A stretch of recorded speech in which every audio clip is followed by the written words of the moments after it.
So I needed to make this video in desperation to please, for my mother's protection, from any more harm that Kenneth is trying to do and his gay community and transgenders that they're plotting. I want to say this, 100% fucking bullet sniper. I'm telling you this right now. They have this on camera somewhere because they were recording me in his apartment when I came by his. I've only been to his apartment like probably 3 times my whole life, 3 or 4 times no more than that. And there wasn't the only first time. The first 2 times was whenever they sort of arranged like an investigation, David and Kenneth, against me.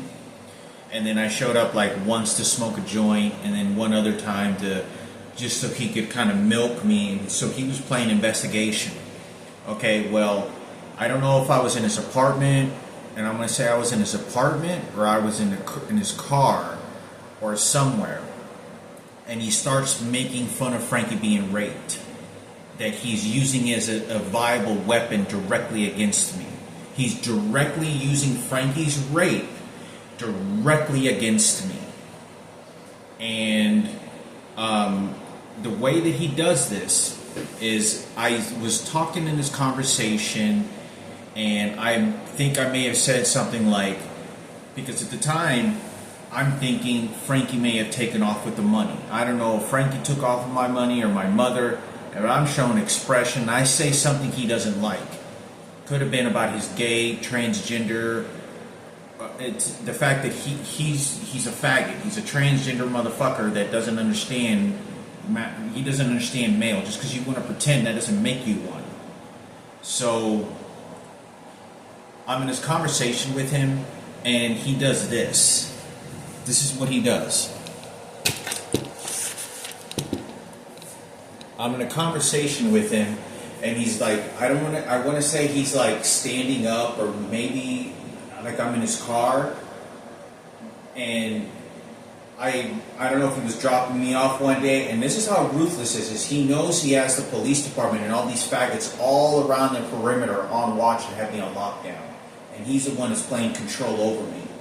And what he does is, by using these people, so what he does is, he says, but it doesn't change any of the fact, when you use a child being raped as a weapon to his brother, you immediately, even if how bad we've all decided that this pig needs to be put down, and his dad and his mother, Sarah and Kim, doesn't change how bad this really is.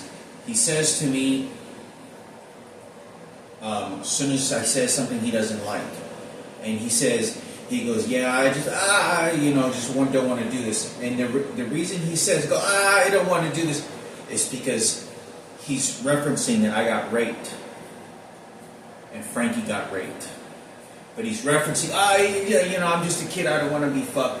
But the way he does is that he goes, yeah, I showed up to this interview, and I was like, I don't want to, show up, And he says this, and this is how he's using, and he kind of turns a little bit like he goes, it's just when you're getting fucked in your ass.